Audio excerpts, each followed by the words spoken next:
అన్యజనులకు వెలుగుగా నిన్ను నియమించి ఉన్నాను. యెషయా 42:7.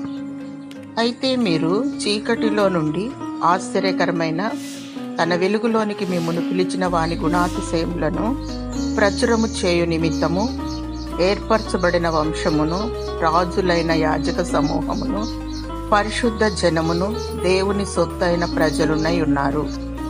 1 పేతురు 2:9. మీరు వెలుగు సంబంధులు, చీకటి బ్రతుకులలో కొట్టుమిట్టాడుతున్న భాగ్యులను వెలుగులో నడిపించాలి.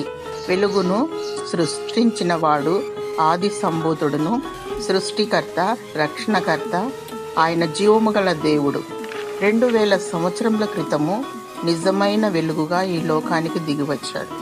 చీకటి బ్రతుకులను వెలిగించుటకు నీవు వెలుగు బాటలో నడుచుచు అనేకులను వెలిగింప చేయాలి. చీకటి సంబంధమైన వెలుగును రక్షణ నిరీక్షణ కలిగి ప్రభువైన యేసు క్రీస్తును వెంబడించి ఆకాశమందు నిత్యము వెలిగే జ్యోతులై ఉండాలి. అనేకులను ప్రభు రాకడ కొరకు సిద్ధపరచుము. నీవు సిద్ధపాటు కలిగి ఉండుము. దేవుడు నిన్ను తన సేవలో వర్ధిల్ల చేయునుగాక. ఆమేన్.